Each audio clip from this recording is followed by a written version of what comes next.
My in-laws told me I was banned from Christmas because I ruined the holiday spirit by leaving my husband after catching him cheating.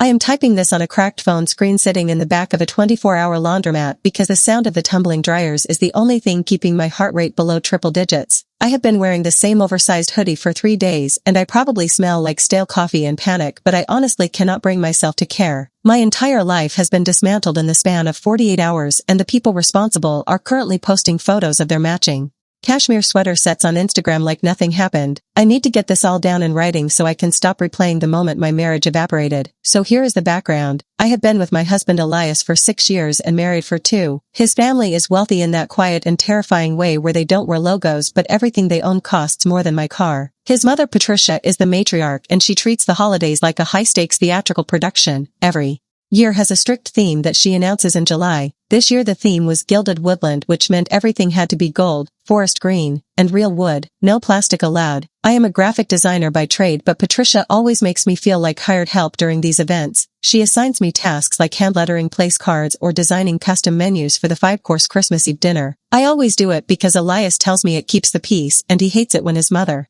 gets flustered. Looking back I realize that flustered was just code for abusive, but I was too deep in the fog to see it. We arrived at their sprawling estate in the countryside on the 22nd. The house is this massive stone structure that feels more like a museum than a home. It was freezing cold because Patricia insists that keeping the heat low is better for the complexion and the preservation of the antique furniture. I spent the first 2 days running around like a headless chicken trying to source specific organic moss for the centerpieces because the moss Patricia ordered wasn't the right shade of green. Elias was useless. He spent the entire time in the game room in the renovated barn out back playing pool and drinking scotch with his brother Julian and their childhood friend Sutton. Sutton is this petite blonde woman who works in high-end real estate and has always been around. She is the type of person who touches everyone when she talks and laughs with her mouth wide open. I never really liked her, but she was part of the package deal with Elias's friend group, so I tolerated her. On the afternoon of the 24th, the atmosphere in the house was manic. Patricia was screaming at the caterers because the venison was sliced too thick, and I was in the library trying to fix the formatting on the digital slideshow that was supposed to play during the cocktail hour. Patricia wanted a loop of family triumphs from the past year. Elias was supposed to have dumped all the photos into a shared cloud folder for me to organize. I sat at the mahogany desk with my laptop hooked up to the massive smart TV mounted above the fireplace. I opened the folder Elias had shared with me titled Year in Review. There were hundreds of files and I was scrolling through them quickly looking for the high-resolution ones. I saw pictures of our trip to the vineyard, pictures of his brother's graduation, pictures of the new puppy, and then I hit a subfolder simply labeled Vegas. I didn't remember us going to Vegas this year, but I assumed maybe it was from his bachelor party 2 years ago and had just been misfiled. I clicked it open thinking I would just delete it and move on, but the thumbnails weren't of a bachelor party. They were videos, timestamps from 3 months ago when Elias told me he was at a tech conference in San Francisco. My stomach dropped to my shoes. I shouldn't have clicked play, but my hand moved on its own. I clicked the first video file. The sound was off on my laptop, but the image was crystal clear on the 60-inch screen. It was Elias and Sutton in a hotel room. They weren't just talking, they were in bed. The video was shaky like it had been propped up on a dresser. I watched for maybe 5 seconds before my brain actually comprehended what I was seeing. It was intimate and aggressive and there was zero doubt about what was happening. I clicked the next video. It was them at a dinner table toasting with champagne and Elias was kissing her neck. I clicked a third one and it was a selfie video of them in a bathtub. I felt the bile rising in my throat. I slammed the laptop shut, but the image was burned into my retinas. I sat there in the silence of the library for a full minute. The only sound was the ticking of the grandfather clock and the distant yelling of Patricia in the kitchen. I didn't cry. I think I went into shock. I stood up and my legs felt like jelly. I walked out of the library and down the hallway toward the back mudroom. I needed air. I stepped out onto the back patio and the cold air hit me like a slap. I looked toward the barn where Elias and Sutton and Julian had been all afternoon. I could hear music thumping from inside. I walked across the frozen lawn in my socks because I hadn't even put my boots on. I pushed open the heavy wooden door of the barn and the smell of cigar smoke and expensive cologne hit me. Elias was leaning over the pool table taking a shot and Sutton was sitting on the edge of the table right next to the pocket he was aiming for. Her hand was resting on his lower back. Julian saw me first and his face dropped. He must have known. Looking at his expression I realized they probably all knew. Elias looked up and smiled this lazy drunk smile and asked me if the menus were printed yet. I looked at him and I felt absolutely nothing. The love I had for him just vanished, replaced by a cold hard block of ice in my chest. I told him I found The Vegas folder. I didn't yell it, I just said it in a flat voice. The room went dead silent. The music seemed to get louder. Sutton jumped off the table and smoothed her skirt. Elias went pale. He dropped his pool cue and it clattered on the floor. He started stammering, saying it wasn't what I thought and that it was a misunderstanding. The classic cheater script. I turned around and walked out. He chased after me, grabbing my arm on the lawn. I spun around and told him not to touch me. He was begging me to keep my voice down because his mother would hear. That was his priority. Not that he had shattered my life, but that his mother might get upset during her party. I pulled my arm free and ran back into the house. I grabbed my keys and my purse from the mudroom. I didn't pack a bag. I didn't get my coat. I just got in my car and drove. I made it about 10 miles down the winding country road before I had to pull over and vomit on the side of the road. I cried then, screaming into the steering wheel until my throat felt raw. I drove to the nearest town, which was 40 minutes away, and checked into a cheap motel. I turned off my phone because I couldn't handle the inevitable gaslighting. I slept for 12 hours straight, which is unlike me. When I woke up this morning, I turned my phone on and the notifications nearly crashed the device. 70 missed calls from Elias, 20 from Julian, and 5 emails from Patricia. I ignored the calls and opened the latest email from Patricia. The subject line was unacceptable behavior and holiday ban. I expected an apology or at least an acknowledgement that her son was a monster. Instead, I got a wall of text that made me question my sanity. She wrote that my dramatic exit had caused a scene that disturbed the caterers and upset Sutton, who was a guest of honor. She said that airing private dirty laundry on the day of the solstice celebration was low-class and selfish. She claimed that whatever I thought I saw was no excuse for abandoning my duties as a hostess and leaving the family in a lurch regarding the slideshow and the menus. She said that due to my toxic energy and my inability to prioritize the Gilded Woodland spirit over my own petty jealousies, I was formally uninvited from the Christmas Day feast and the Boxing Day brunch. She told me I was not welcome back on the property until I was ready to apologize to the family and to Sutton for making her feel uncomfortable. I stared at the email. For 10 minutes, she was banning me, the victim, because I made the mistress uncomfortable by catching her. It was so twisted that I almost laughed. I replied with 2 words, watch me, and then I blocked her. Now I am sitting here in this laundromat washing the only clothes I have on my back. I have no idea where I am going to live. I have no idea how I am going to disentangle my finances from Elias. But I know one thing for sure, I am never stepping foot in that house again. Elias just texted me from a spoofed number saying, please just come back, mom is threatening to cut us off if you don't fix the slideshow, and I am just staring at it wondering who these people are. Update 1 week later. I am currently staying on the pull-out couch of my friend Marco's studio apartment. Marco is a tattoo artist I went to college with, and he is the complete opposite of the country club crowd I have been suffocating in for the last 6 years. His place smells like sage and ink, and he let me scream and cry and drink cheap whiskey for 3 days straight without asking a single question. So let me catch you up on the absolute circus that has unfolded since I left the Gilded Woodland hellscape. After I blocked Patricia and Elias, I thought I would get some peace, but I underestimated how much these people hate losing control. 2 days after Christmas, I was sitting at Marco's kitchen island trying to figure out how to access my bank accounts when I got a notification from my home security app. Elias and I own a modern condo in the city. Well, technically we both pay the mortgage, but his name is on the primary loan because his parents helped with the down payment as a wedding gift. I opened the camera feed and saw Patricia, not Elias, but Patricia standing in my living room. She had let herself in with the emergency key we gave them years ago. She was walking around with a clipboard, literally a clipboard, pointing at things while 2 movers I didn't recognize were packing my things into boxes, not just my clothes but my computer, my design equipment, my drafting table, everything I need to make a living. I watched in horror as she directed them to wrap my expensive ergonomic chair in bubble wrap. I called the police immediately. I told the dispatcher that there was an intruder in my home stealing my property. I didn't mention it was my mother-in-law because I wanted them to treat it like a burglary, which it was. I jumped in my car and sped over there. Marco came with me because he said he didn't trust me not to do something that would land me in jail. When we got there, the police were already talking to Patricia in the driveway. She was putting on her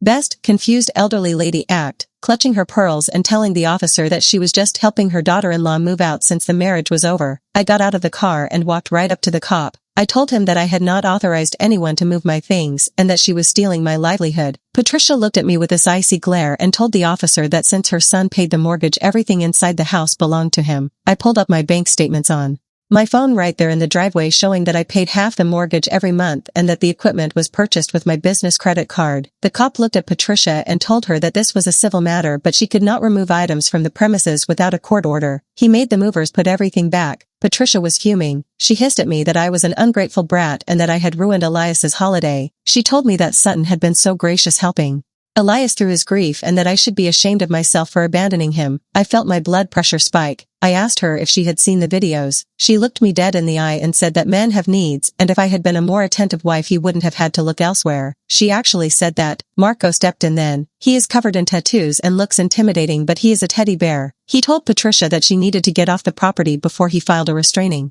order on my behalf. She looked at him like he was a cockroach and got in her luxury SUV and drove off. But the nightmare wasn't over. I went inside to inspect the damage and found that while the movers hadn't taken the big stuff yet, Patricia had already secured my external hard drives, the ones with 10 years of my design portfolio and all my current client files. She had swiped them before the cops arrived. I realized then that this wasn't just about the marriage. She was trying to cripple me financially so I couldn't afford a divorce lawyer. I called Elias and he actually answered. He sounded drunk. I told him his mother stole my hard drives and I wanted them back or I was going to press charges for theft. He laughed, a slurry dark laugh, and said that he would give them back if I agreed to sign a postnup that waived my rights to his future inheritance and the equity in the condo. He was holding my career hostage. I hung up on him and called my lawyer, a woman named Janice who Marco recommended. Janice is a shark. She told me to write down everything, every interaction, every threat. She sent a cease and desist letter to Patricia and Elias that same afternoon demanding the return of my intellectual property. Yesterday I got a text from Sutton. I hadn't blocked her because I didn't think she would have the audacity to contact me. She sent me a long paragraph saying that she and Elias were soulmates and that they hadn't meant to hurt me but the connection was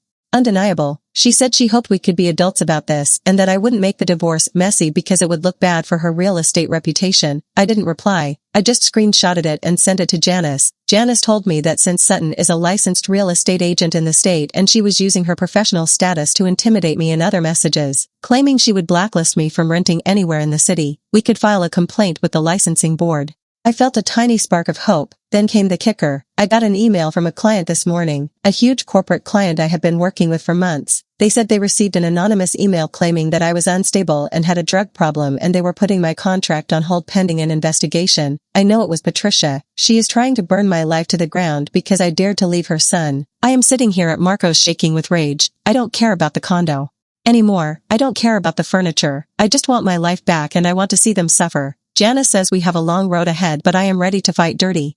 Update 3 weeks later. It has been 21 days since I walked out of the barn and things have escalated to a level I didn't even think was possible in real life. I am writing this from a rented studio space in an industrial district because I couldn't stay on Marco's couch forever and I needed a place to work, assuming I can get my clients back. So here is what has happened since Patricia stole my hard drives. Janice, my lawyer, went nuclear. She filed an emergency motion for the return of my property and we had a hearing last Tuesday. Elias showed up with his father Arthur, who I haven't mentioned much because he is usually just a silent wallet in the background, but Arthur looked furious, not at me, but at Elias. Apparently the anonymous email Patricia sent to my client was traced back to her IP address because she is technologically illiterate and sent it from her home Wi-Fi. Janice presented this to the judge along with the police report from the attempted move out. The judge was not amused. She ordered the immediate return of my hard drives and issued a temporary restraining order against Patricia, preventing her from contacting me or my clients. Watching Patricia's face turn purple on the Zoom call was the first time I have smiled in weeks, but the real explosion happened afterward. I got my hard drives back the next day, dropped off by a courier,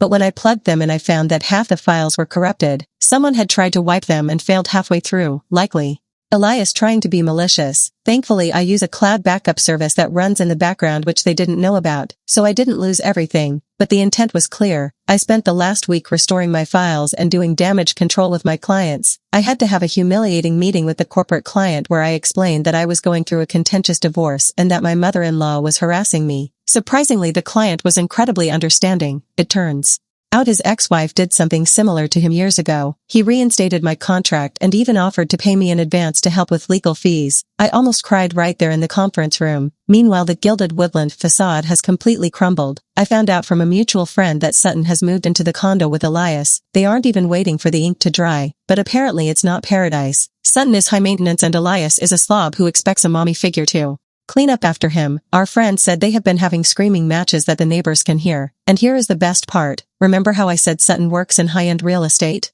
Well, Janice followed through on the complaint to the licensing board, attaching the screenshots where Sutton threatened to blacklist me from housing in the city. That is a massive violation of fair housing ethics. Sutton is currently under investigation and her brokerage has suspended her pending the review. She has been blowing up my phone from random numbers begging me to drop the complaint, saying I am ruining her career. I told her that she ruined her own career when she decided to sleep with a married man and then threaten his wife. But the absolute climax of this insanity happened 3 days ago. I was at my new studio working late when I heard banging on the metal door. It was Arthur, my father-in-law. I was terrified at first and almost called the cops, but he shouted through the door that he just wanted to talk and he was alone. I let him in, but I kept my hand on the pepper spray in my pocket. Arthur looked 10 years older. He sat down on a folding chair and put a check on the table, a check for $50,000. He told me that he had no idea about the affair or the theft until the court hearing. He said Patricia and Elias had been lying to him, telling him I had a breakdown and ran off to join a cult or something ridiculous. He said he was ashamed of his son and his wife. He told me that Patricia has been spiraling, obsessively redecorating the house and drinking wine at 10 in the morning. He said the check was severance and an apology and that he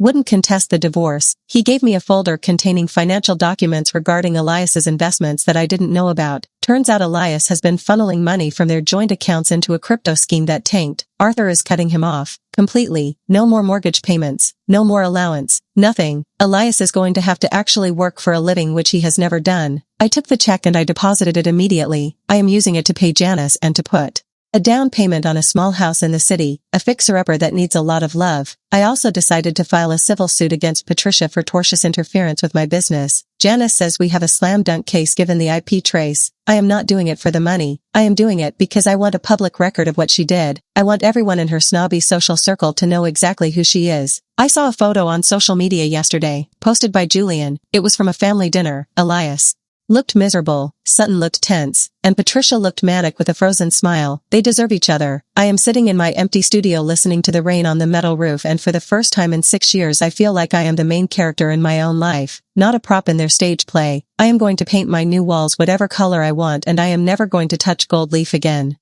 Final update 6 months later. I am writing this from my back porch, which overlooks a small overgrown garden that I am slowly bringing back to life. It is summer now and the gilded woodland feels like a fever dream from another lifetime. I wanted to give you one final update because the dust has finally settled and the landscape of my life looks completely different. The divorce was finalized 2 weeks ago. It was a battle until the very end. Elias tried to fight for alimony, claiming he had become accustomed to a certain lifestyle that I helped support. The judge actually laughed at him, especially after Janice presented the evidence of his affair and his crypto losses. I got to keep my retirement accounts and I got a payout for my share of the condo equity which Arthur forced Elias to sell because he couldn't pay the mortgage without the family bank funding him. Speaking of the condo, it sold for under market value because apparently it smelled like cat pee. I don't know if Sutton got cats or if they just stopped cleaning, but I am glad it's not my problem. The civil suit against Patricia was the real highlight. We didn't even have to go to trial. Her lawyer advised her to settle because the evidence of her emailing my clients was irrefutable. She had to pay me a significant sum for damages, and she had to write a formal apology letter which I had framed and hung in my downstairs bathroom. The best part is that the settlement money came from her personal social fund, meaning she has had to